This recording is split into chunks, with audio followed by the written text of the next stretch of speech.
নমস্কার বন্ধুরা, আপনাদের ভালোবাসায় আমরা আবার এসে উপস্থিত, এই নিয়ে তৃতীয়বার। সুতরাং ইটস এবং বন্ধুরা সিজন 3। আর সিজন 3-তে আমরা চেষ্টা করব অবশ্যই আগের সিজনগুলোর তুলনায় বেশি রেগুলার হতে। জানি ওইসব নিয়ে আপনারা বলবেন যে আপনাদের ভিডিও রেগুলার আসে না ইত্যাদি ইত্যাদি, কিন্তু সত্যি কথা বলতে আমরা একটা ছোট্ট টিম, আমাদের বন্ধুদের একটা ছোট্ট টিম নিয়ে প্রচুর লড়াই, প্রচুর সংঘাত সব কিছু করে আপনাদের সামনে বারবার এসে উপস্থিত হচ্ছি। ঠিক আছে, আমাদের লড়াইয়ের ডিটেলস আমরা বলছি না, কিন্তু আমাদের কাজে গতিবিধি আমরা এবার অবশ্যই ইমপ্রুভ করব। বছরের শুরুতেই সেই কথা দেওয়ার চেষ্টা রাখছি। যাই হোক, যখন এসেই পড়েছি, আপনাদের একটু মুখ মিষ্টি করিয়ে দিই। সদ্য অতিবাহিত হয়েছে মকর সংক্রান্তি, এবং এই মকর সংক্রান্তি আপনাদের কাছে যে কারণে বিখ্যাত তা হলো নানা রকমের পিঠে এই সময় তৈরি হয়। নতুন চাল এবং আখের গুড়, ঝোলা গুড় ইত্যাদি ইত্যাদি। আমি একটু গন্ডগোল করছি, আই এম সরি বারবার কিন্তু আমি এক্সাইটেডও খুব। যাই হোক, আর বেশি কথা বাড়াবো না। আজকে আমাদের অতিথি হচ্ছেন অধ্যাপক শ্রী সোমপেশু দাস। উনি বঙ্গবাসী ইভিনিং কলেজে সংস্কৃতের অধ্যাপনায় নিযুক্ত। এছাড়া একাডেমি অফ ফোকলোরে উনি অতিথি প্রভাষক। এছাড়া আনন্দবাজারের বীরভূম বিভাগে ওনার বেশ কয়েকটি ক্ষুদ্র বা বিভিন্ন মাপের প্রবন্ধ এসেছে, পাবলিশ হয়েছে। আর কিছু কথা বাড়িয়ে বলবো নাকি পডকাস্টে যাচ্ছি তাহলে?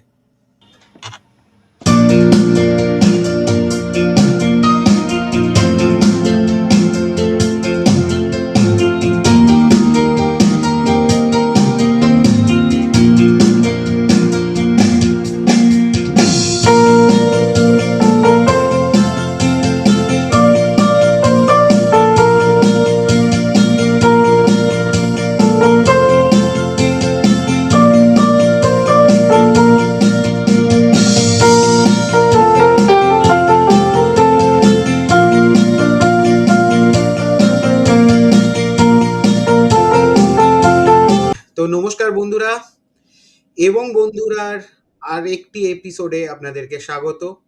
আপনাদের ভালোবাসায় আমাদের সিজন 3-তে আমরা পদার্পণ করছি, এবং আজ আমার সঙ্গে রয়েছেন প্রফেসর সমীপেশু দাস। অনেক অনেক স্বাগত সমীপেশু তোমাকে আমাদের পডকাস্টে। কেমন লাগছে আমাদের পডকাস্টে এসে?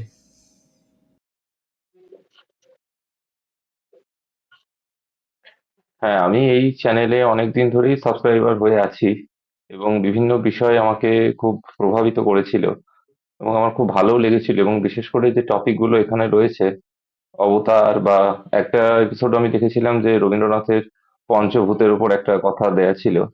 তো সেগুলো দেখেই যখন এই চ্যানেল থেকে আমাকে এরকম একটা কিছু বলা হলো যে এরকম একটা কিছু টপিকের উপরে যদি কিছু বলা যায়, তো আমার এটাও একটা সৌভাগ্য, এবং যে এখানে আসতে পেরে আমিও বেশ কৃতজ্ঞ এই চ্যানেলের কাছে। এই চ্যানেলের সঙ্গে যারা যুক্ত আছে তাদের প্রত্যেককেই আমি ধন্যবাদ জানাই। আর ছোটবেলার কিছু স্মৃতি বলো সংক্রান্তি নিয়ে। না, একেবারে খুব ছোটবেলার কিছু স্মৃতি সেরকম মনে নেই, কিন্তু যখন থেকে মোটামুটি আমি ওই 6-7-এ হয়তো এরকম পড়ি, হুম, সেই সময় থেকেই তখন এগুলো আস্তে আস্তে একটু একটু করে বুঝতে পারি, মানে অন্তত বুঝতে না পারলেও যে কোন সময় কি উৎসব আছে বা না আছে সেটুকুটা একটা ধারণা হয়েছিল। এবং যেহেতু আমার বাড়িতে একটা দুর্গাপুজো হয়, অনেক হুম, দিন ধরেই সেটা প্রচলিত, সেহেতু হুম, বিভিন্ন রকম বাঙালিদের উৎসব, এই প্রত্যেকটা উৎসবেই আমরা কোনো না কোনো ভাবে সেটা নিজেদের মতো করে একটু সেলিব্রেট করি। তো তার মধ্যে এটা তো একটা পরেই। এবং হুম, যেহেতু আমি একেবারেই বলতে গেলে শহুরে মানুষ, হুম, শহরেই আমার বেড়ে ওঠা, কিন্তু যে জায়গায় আমার বাড়ি তার আশপাশটা কিন্তু বেশ ভালোই গ্রাম। সেখানে হুম, গ্রামের সংস্কৃতি রয়েছে, গ্রামীণ সংস্কৃতি, এবং বিভিন্ন জনাদের আসা যাওয়া ছিল আমাদের বাড়িতে। সেইখানেই এরকম একবার দুবার একটু অভিজ্ঞতা হয়েছিল, কিন্তু একেবারে সেই উৎসবের কি কারণ বা এই ধরনের উৎসব কেন হচ্ছে, এই সময়তেই বা কেন হচ্ছে, সেগুলো নিয়ে তখন খুব একটা মাথায় আসেনি, আর আসাটা খুব একটা স্বাভাবিকও নয়। এরপরে যখন আমি আরো বড় হলাম, যখন মোটামুটি আমার এমএ এমফিল সেগুলো কমপ্লিট হয়ে গেল, তখন আমি এই বাংলার উৎসব নিয়ে একটু ঘাঁটাঘাঁটি করছিলাম।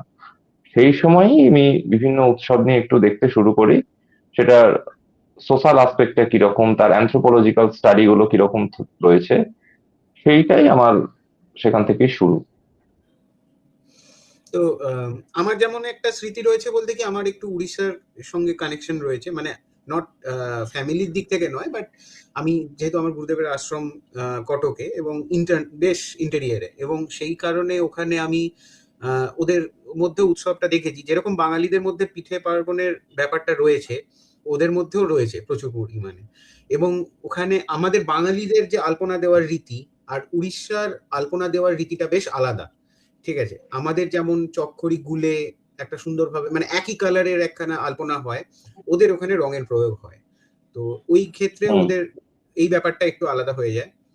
এবং পিঠে যদি বলো, এখনো ওদের ওখানে ফুল মাত্রায় এই সময়টাকে ওরা পিঠের পার্বণ হিসেবে যথেষ্ট ভালোভাবেই পালন করে। এবার আমাদের এখানে ফিরি তো, বিং এ ফুডি বলো বা যেহেতু বাঙালি ভোজন রসিক, এই পৌষ সংক্রান্তি এই উৎসবটার সঙ্গে পিঠের সম্পর্কটা স্থাপিত হলো কি করে?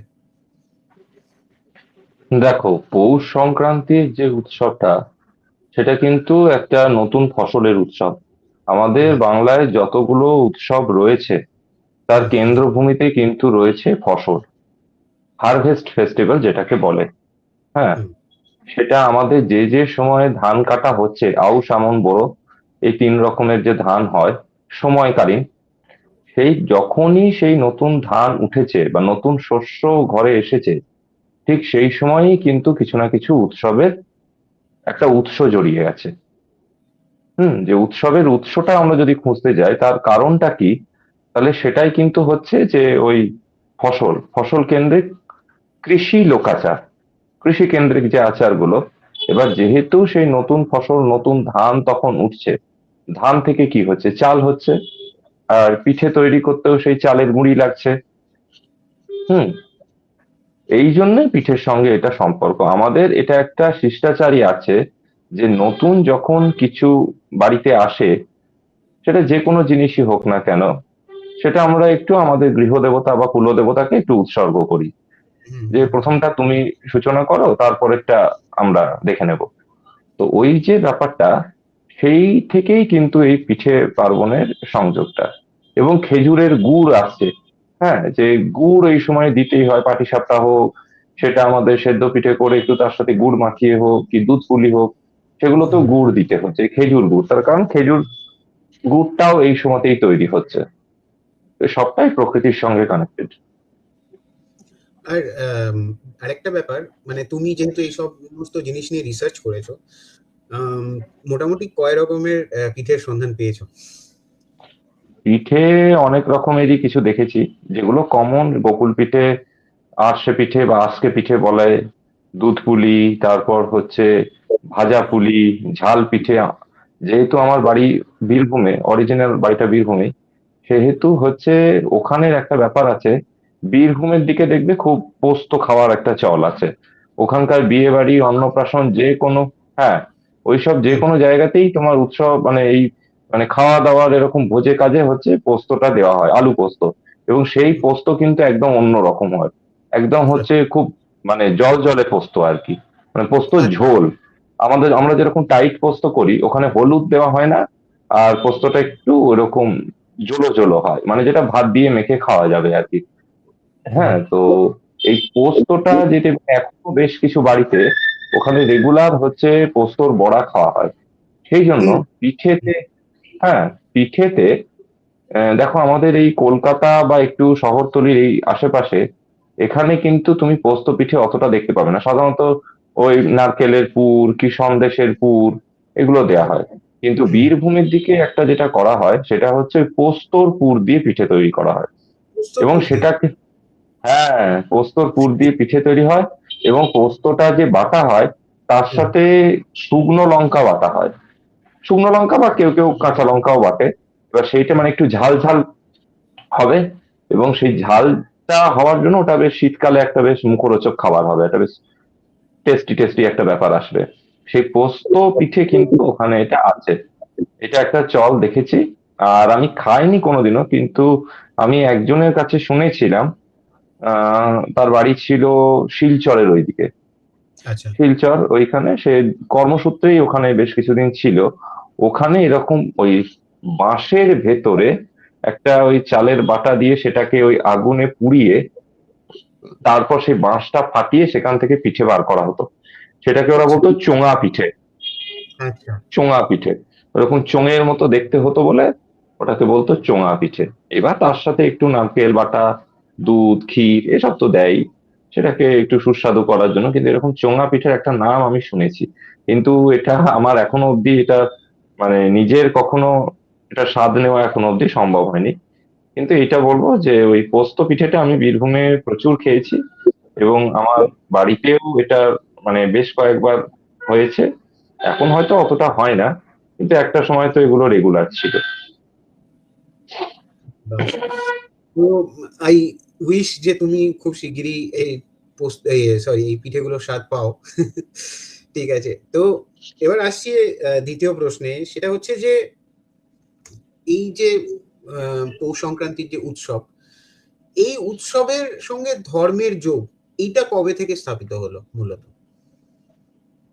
দেখো, প্রত্যেকটা উৎসব হুম, সেটা যেহেতু এখানে আমি প্রথমেই বললাম যে কৃষি কেন্দ্রিক লোকাচার, হুম, এইবার কৃষি কেন্দ্রিক লোকাচারের এর দুটো কারণ আমাদের দেখতে হবে। চাষের জন্য মেন কি দরকার, একটা হচ্ছে ভূমি মানে জমিটা, আর একটা হচ্ছে সূর্যের আলোটা লাগবে, হুম, সেটা ছাড়া হবে না। আর একটা হচ্ছে জলসেচ। হুম, হ্যাঁ, যখন বৈদিক সভ্যতা শুরু হচ্ছে, বৈদিক সভ্যতা মোটামুটি শুরু হচ্ছে যে জায়গাটাতে, সেটা ছিল সিন্ধু সরস্বতী অববাহিকা। মানে হুম, বর্তমান ভারতবর্ষের ম্যাপটা যদি দেখি তাহলে তার উত্তর পশ্চিম অংশে হুম, পাঞ্জাব, হরিয়ানা থেকে রাজস্থান ওই সিন্ধু প্রদেশ, এবং যার কিছু অংশ এখন আমাদের পার্শ্ববর্তী দেশের মধ্যে অবস্থান করছে, সেই হুম, সবটা নিয়ে ওই অঞ্চলটা, ওখানে কিন্তু ওই সিন্ধু এবং সরস্বতী নদীকে খুব ভালোভাবে পাওয়া গেছিল, তার সাথে শতদ্রু, বিপাশা এগুলোও ছিল। তো যখন এই কারণে তুমি দেখবে যে বেদে সূর্যের খুব বড় ভূমিকা আছে। হুম, হ্যাঁ, এবং ইজিপ্টেও সূর্যের দেবদেবী আছে। হুম, হ্যাঁ, হ্যাঁ, তুমি যদি আইসিস, ওসিরিস এগুলো দেখো, বা আমাদেরও যদি দেখো, তো সূর্য তো আমাদের সবার। হুম, সূর্যের সঙ্গে তো কোনো জাতি ধর্মের কোনো সম্পর্ক হয় না, কারণ ভিটামিন ডিটা সবার আমাদের দরকার। হ্যাঁ, বিভিন্ন রোগ জীবাণু থেকে আমাদের ডাক্তাররাও বলেন যে ঘরে একটু আলো বাতাস আছে কিনা দেখবেন। সাধারণত নতুন বাড়ি বা ফ্ল্যাট ফ্ল্যাট এসব কিনতে গেলে দেখা হয় যে যেখানে একটু সূর্যের আলোটা ঢুকতে পারবে কিনা। সেটা তো একটা পজিটিভ ভাইবস আমাদের দিচ্ছে। আর সরস্বতীর জল, সরস্বতীর সিন্ধু, সিন্ধু মানে তুমি যে কোনো নদীর কথা, নদ নদীর কথা তুমি বলতে পারো। তো জলকে তো, ভূমিকে তো দেবদেবী হিসেবে মানা হবেই।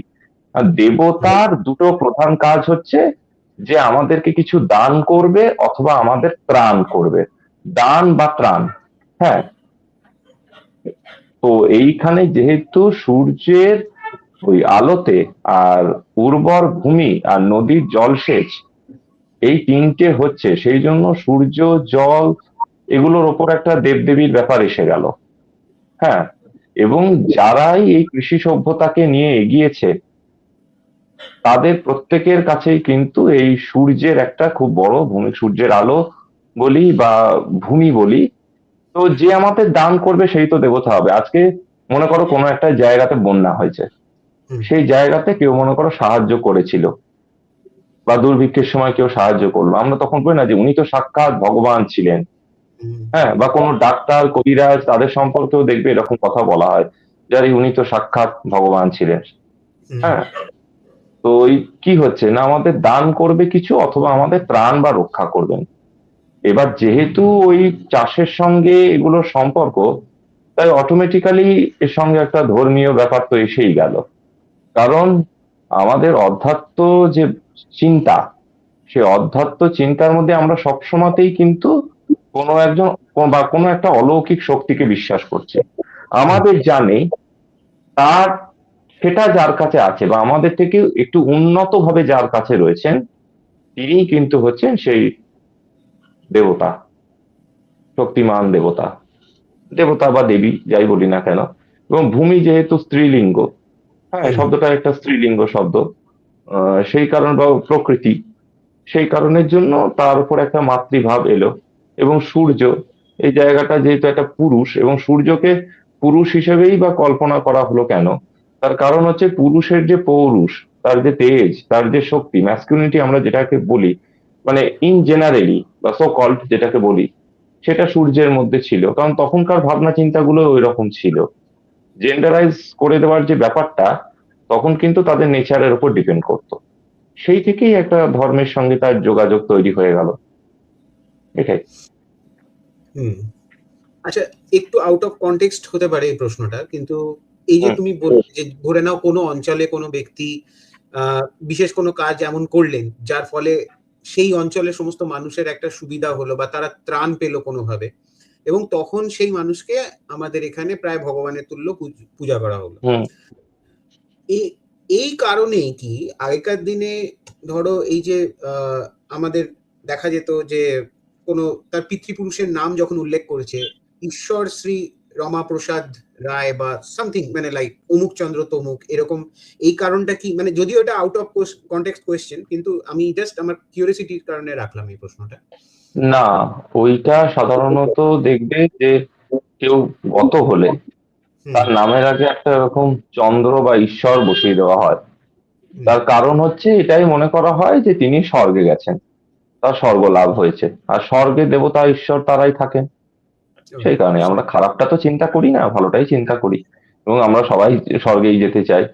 হুম। তো সেই কারণে ওই ঈশ্বর, ওইটা মানে ঈশ্বর লোকে তার বাস হয়েছে আর কি, হুম। হুম। এইটাই। তো টপিকে ফিরি এবার।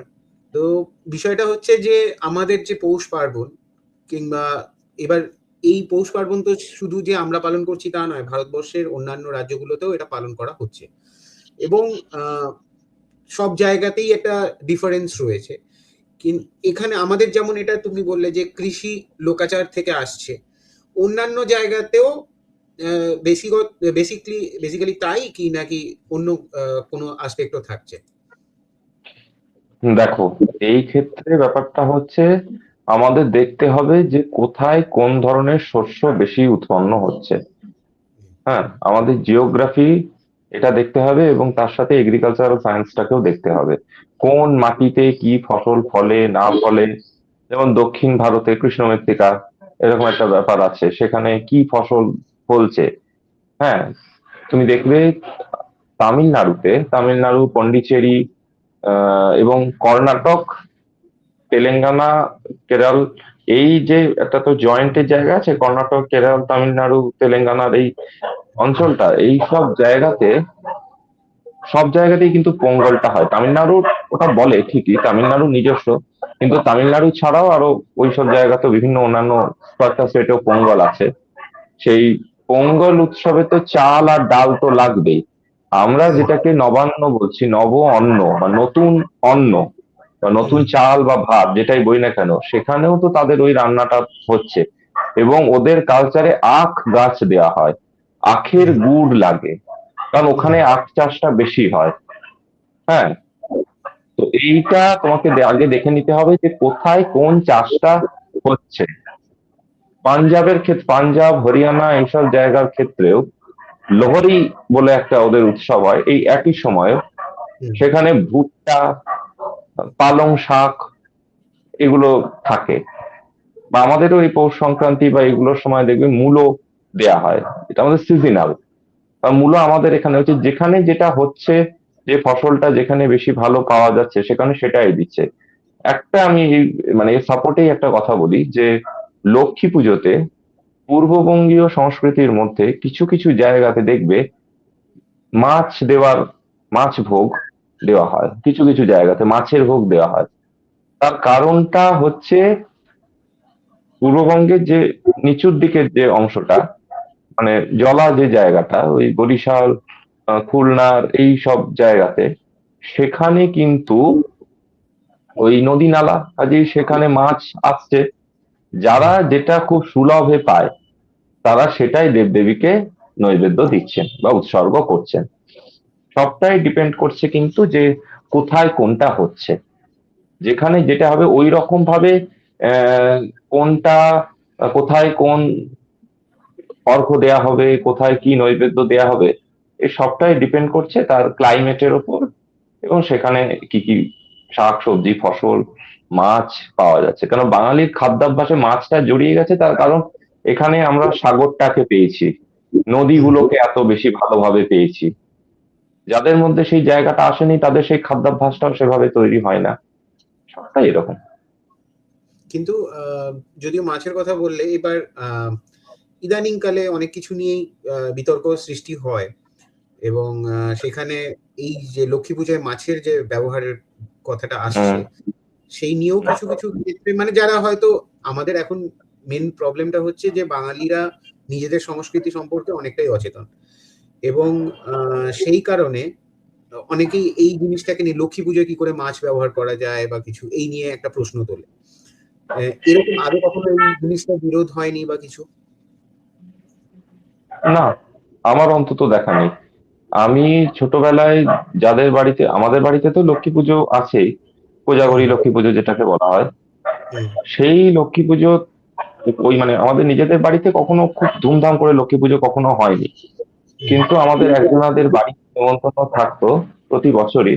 তাদের বাড়িতে খুব ঘটা করেই পুজো হতো। তাদের পদবী ছিল দে। হুম। হ্যাঁ, সিউড়ির লালকুঠি পাড়াতে তাদের বাড়ি, পশ্চিম লালকুঠি পাড়া।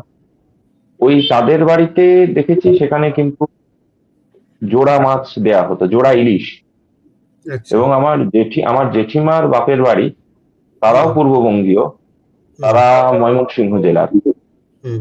তাদেরও শুনেছি যে ওইরকম, আমি দেখিনি কখনো, কিন্তু এমনি কথায় কথায় গল্পে শুনেছি যে এরকম তাদের জোড়া ইলিশ না, তাদের একটা ইলিশই দেয়া হয়েছে।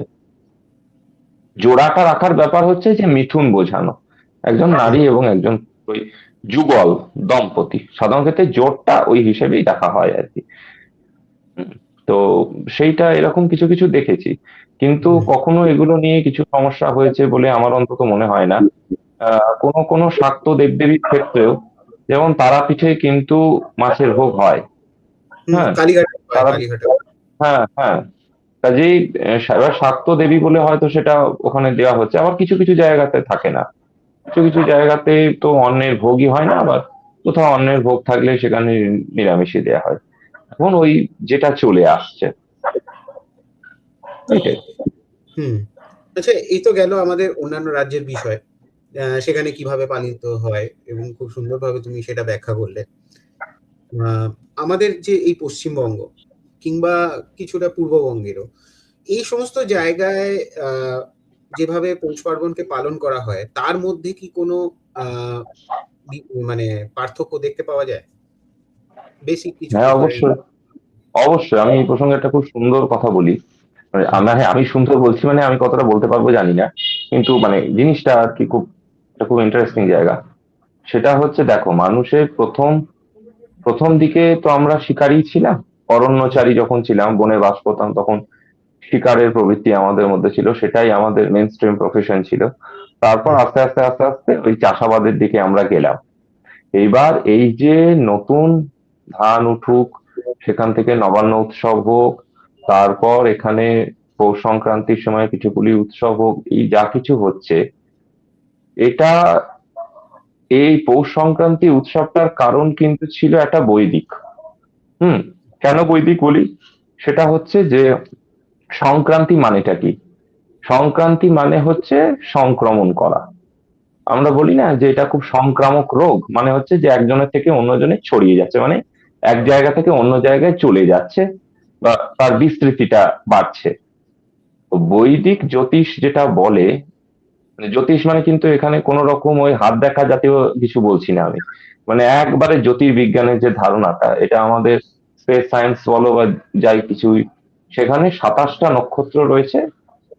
অভিজিৎকে ধরলে 28টা হয় আবার, আমরা 27টাই ধরছি। এবার 27টা নক্ষত্রের ওই তিনটে তিনটে করে, তাও তিনটের সবটা না, মানে ওই আড়াই বা পৌনে তিন এইরকম অংশ নিয়ে নিয়ে এক একটা করে রাশি তৈরি হয়। মেষ থেকে শুরু, মিনে গিয়ে শেষ। এবং বাংলায় যে বঙ্গাব্দের কনসেপ্টটা, সেটা কিন্তু হচ্ছে এই মাসের শেষটা সংক্রান্তি, এখানে সূর্য একটা রাশি থেকে অন্য রাশিতে চলে যাচ্ছে, তার সংক্রমণ হচ্ছে আর কি, বা সংক্রমণ হচ্ছে। হ্যাঁ, তো এই মকর সংক্রান্তি নামটা, এটা হচ্ছে সূর্য মকর রাশিতে প্রবেশ করছে। হ্যাঁ, উত্তরাষাঢ়া নক্ষত্র, যদিও পৌষের শেষ দিকটাও উত্তরাষাঢ়া থাকে, আবার ওই মকর রাশির প্রথম ভাগটাও উত্তরাষাঢ়া নক্ষত্রের মধ্যে। হ্যাঁ, তো এই উত্তরাষাঢ়া নক্ষত্র নক্ষত্র সেইটা হচ্ছে সূর্যের নিজস্বই নক্ষত্র।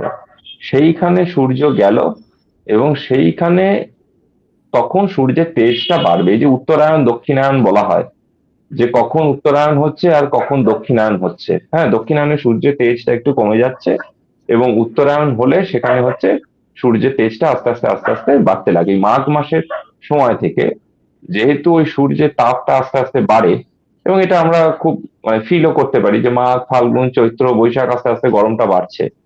তো এই পদ্ধতিটা কিন্তু বৈদিক। এই সময়তে বৈদিক একটা সমব্রত যাগও হতো। হ্যাঁ, হুম, সমব্রত যাগ, সেই অনুষ্ঠানটার কথাও পাওয়া যায় ভেদিক লিটারেচারে, ভেদিক ট্রেডিশনের ক্ষেত্রে আর কি। তো এটা একটা গেল বৈদিক, এবং সেই তার সঙ্গেই ওই নতুন ফসলের ওই ব্যাপারটা মিশে গেল। এটা তো গেল একটা আমাদের মানে সুশীল সংস্কৃতি অঙ্গ। কিন্তু এর পাশে পাশে যদি অরণ্যচারী সংস্কৃতি যেটা, বা যেটা জনজাতি সংস্কৃতি আমরা যেগুলোকে বলি, যদিও এই কথাটা অতটা বলা হয়তো ঠিক নয়, কারণ তারাও ভারতীয় এবং তাদেরও একটা মানে তারাও ভূমিজ, ভূমি সন্তান, যাই বলি না কেন। এবার তারাও তো সেই জিনিসটাকে দেখছে, তাদেরও তো একটা মনের মধ্যে একটা বাসনা আসে যে আমরাও এই উৎসবটায় সামিল হব। হুম, হ্যাঁ, আদান প্রদান জিনিসটা তো আছেই।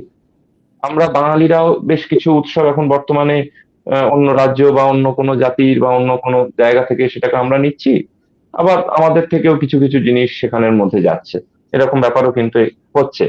তো তার ফলে এবার তাদের মধ্যে ওই ব্যাপারটা এসে গেল। কিন্তু একটা জিনিস মনে রাখতে হবে, তারা কিন্তু বনবাসী, বা তাদের বন জঙ্গল এটাই কিন্তু ছিল তাদের মানে পরিবেশ বা প্রকৃতি। বীরভূমের দিকে ব্রহ্মদত্তির মেলা হয়, সেটা হচ্ছে পয়লা মাঘ, ঠিক পৌষ সংক্রান্তির পরের দিনে।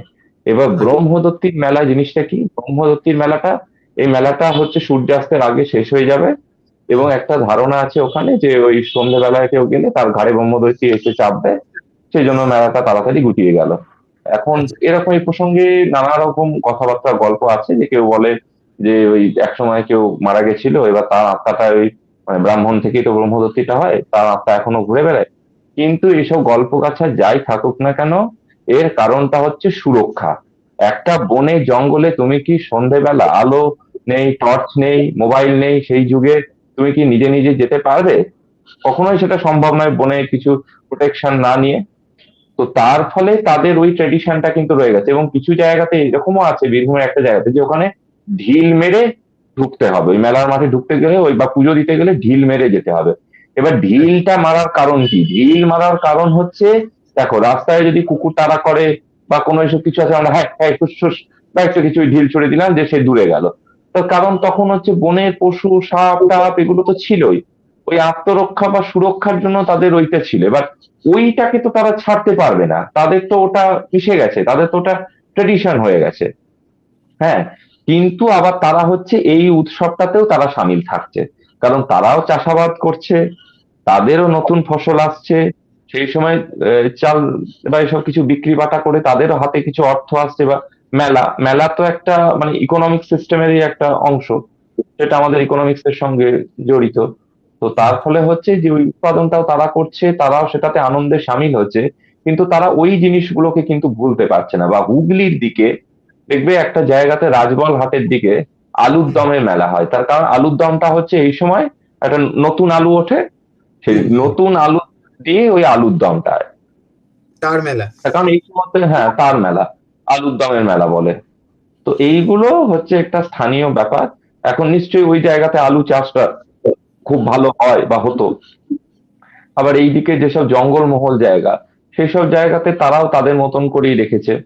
হ্যাঁ, কারণ ওই সময় আবার আমাদের ওই কালী পুজোর ওই রকম সময়টা করে ওদের ওখানেও তখন হচ্ছে মানে যারা ওই মানে আদিবাসী বা এরকম যারা ভূমি সন্তান, তাদের ওখানে ওই বাঁধনা পরবটা হয়। আমাদেরই আবার তার কিছুদিন বাদে অগ্রহায়ণের একটা নবান্ন আসে। তো এটাই হচ্ছে ব্যাপার, যে আমরা ওই জিনিসটাকে কখনো ছাড়তে পারি না। নিজের সংস্কারকে ছাড়া খুব মুশকিলের ব্যাপার। এক হুম, একজনে দেখবে এরকম স্বভাব থাকে, যে একটু কান চুলকানো, তুই এরকম নাক চুলকানো, এরকম এক একজনের একটু কয়েন্ট কিছু কিছু ব্যাপার থাকে, সেটা দেখেই আমরা তাকে চিনতে পারি, ওটাকে তো আমরা ছাড়তে পারবো না। হুম বা কারোর কথাবার্তার মধ্যে মানে হলো গিয়ে বলছি হুম দাদা, এসব এসেই যায়, এগুলো আমরা খুব চট করে এগুলো ছাড়তে পারি না। ঠিক আছে, কিন্তু ওইটাই এইরকম মানে এই উৎসবটা তো সব জায়গাতেই হচ্ছে। আবার হুম বীরভূমি বাউল উৎসব হয় জয়দেবে কেঁদুলিতে, সেখানে আবার বাউলদের একটা ওই বড় একটা আখড়া বসে, সেখানে বাউল উৎসবটা হচ্ছে। আবার এই সাগরে মেলা বসছে, গঙ্গাসাগর মেলা, সব সাধু সন্ন্যাসী যারা আসেন তারা এসে স্নানটা করেন। স্নান করা মানে একটা পুণ্য কিছু হওয়া, হুম। তোমার একটা নতুন স্নান করে সাধারণত আমরা কি করি, আমরা মানে পরিষ্কার হই।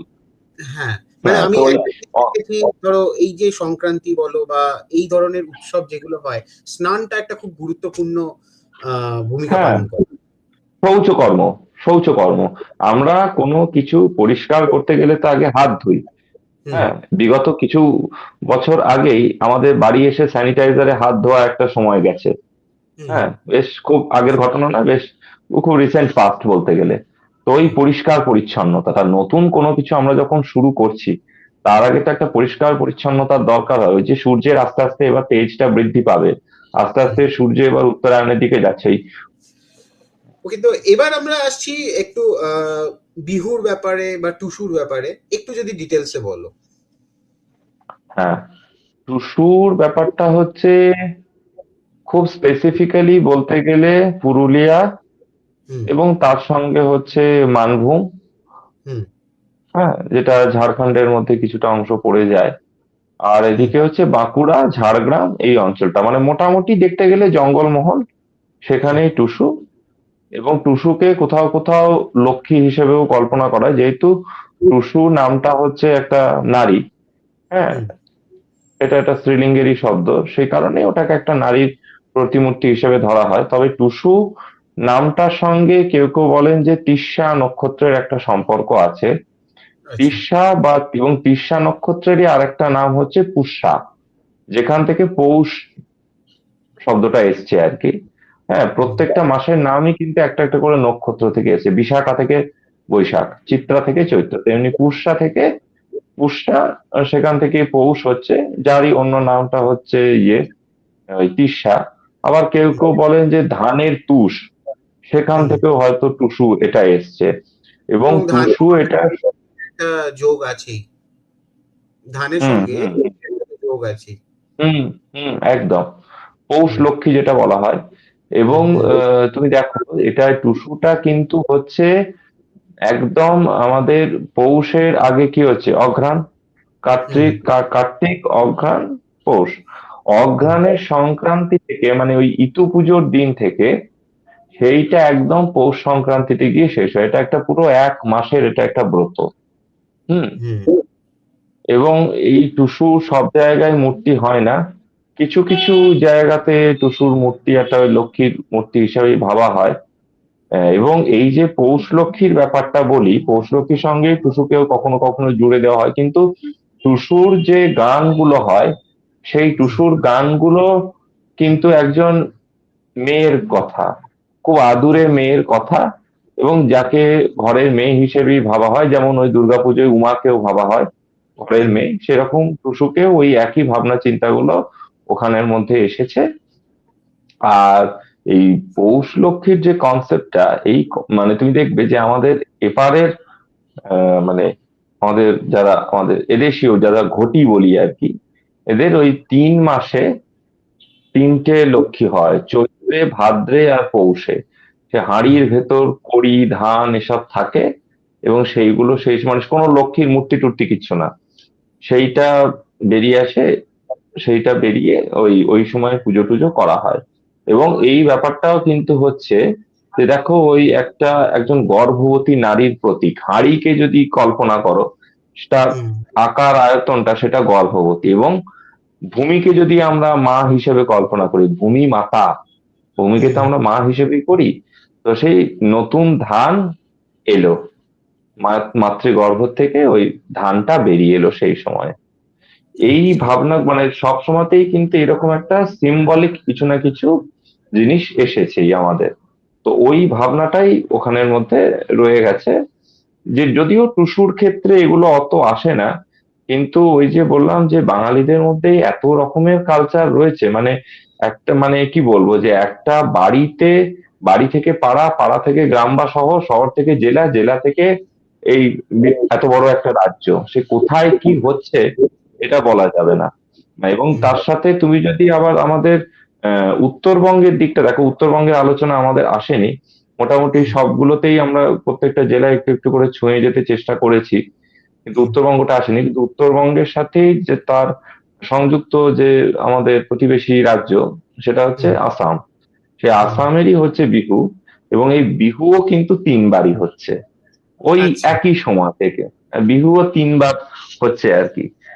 হ্যাঁ, যে রঙ্গালী বিহু, কঙালী বিহু, আর এটাকে বোধহয় বলা হয় ভোগালী বিহু।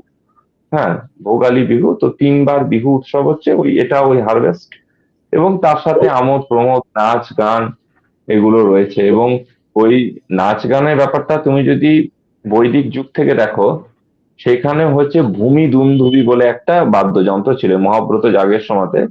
ওই মাটি হুম, খুঁড়ে গর্ত করা হতো, তাতে চামড়া দিয়ে ঢাকা হতো, দিয়ে বাজানো হতো। ওই যে আওয়াজটা তৈরি হতো, সেইটাকে বলা হতো ভূমি দুন্দুভি। ওই দুন্দুভির মতো একটা আওয়াজ তৈরি হচ্ছে। হ্যাঁ, বাহ, কাজেই এই নাচ গানের ব্যাপারটা এখানে থাকবেই। টুসুর ক্ষেত্রেও গান আছে, এবং সেই গানের মধ্যে তুমি দেখবে যে ওখানকার যে ওই কংসাবতী, দ্বারকেশ্বর, এই সব নদীর কথা উঠে উঠে আসছে।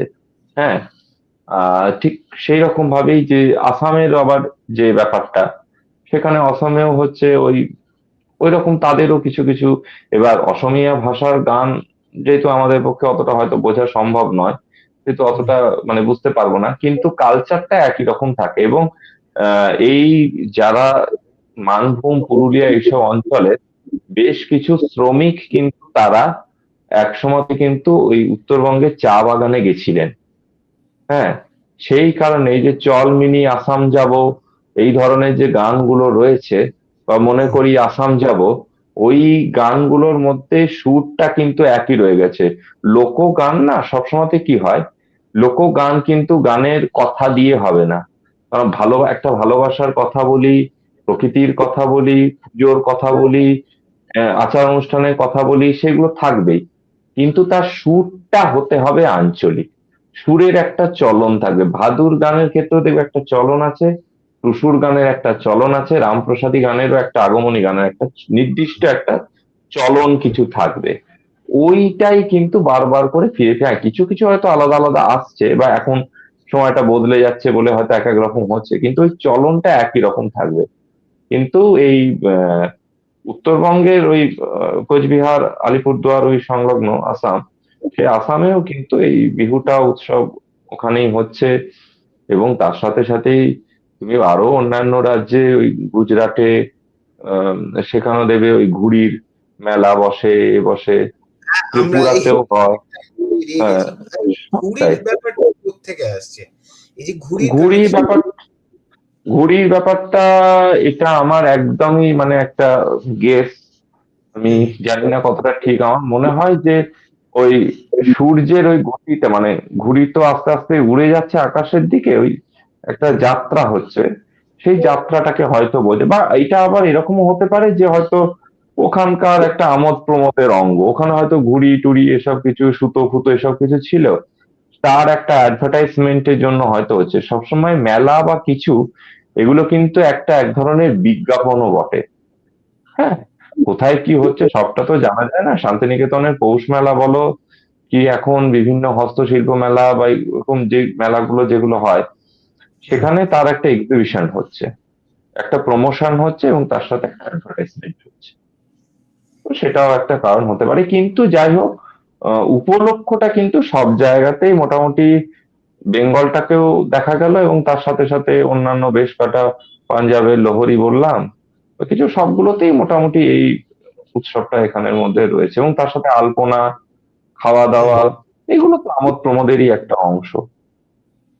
এই আশা করি মানে আমরা প্রায় এই উৎসবটির প্রায় প্রত্যেকটা আসপেক্টকে ছুঁতে পেরেছি, এবং সত্যি কথা বলতে কি যে এই এটি এমনই একটি বিষয়, এটা নিয়ে বলতে থাকলে আরো বক্তব্যকে দীর্ঘায়িত করা যেতে পারে বা হুম। চলতেই থাকতে পারে, কিন্তু তাও আমরা সীমিত সময়ের মধ্যে চেষ্টা করেছি এই উৎসবটির প্রায় সর্বাঙ্গীন একটা স্পর্শ পেতে, এবং সেটা হয়তো পেরেওছি আমরা নিতে। এবং আহ আর বিশেষ কিছু বলার আমার নেই। আমরা পডকাস্টটা আপাতত এখানেই শেষ করছি, এবং আপনাদের এই সামনের সংক্রান্তি খুবই আহ, মিষ্টি হোক, খুবই সুখকর হোক, খুবই আনন্দদায়ক হোক।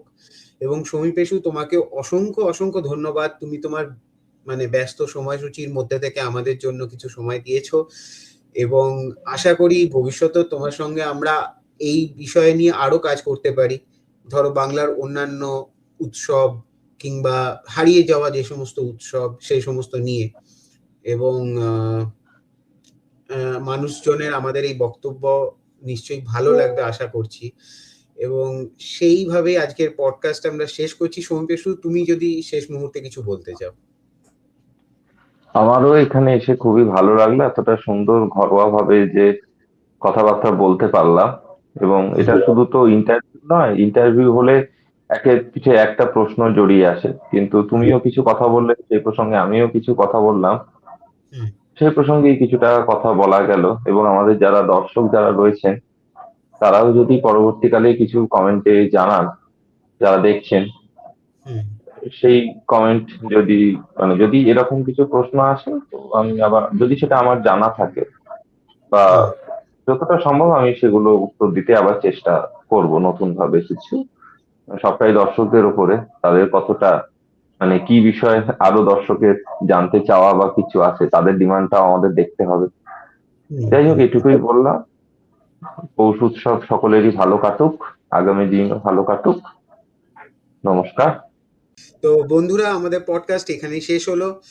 আর আমাদের কাছ থেকে এরকম ভালো ভালো পডকাস্ট পেতে গেলে আপনাদেরকে করতে হবে লাইক, শেয়ার, সাবস্ক্রাইব। তো আমাদের পডকাস্ট আজকে এখানেই শেষ। শুভ সংক্রান্তি।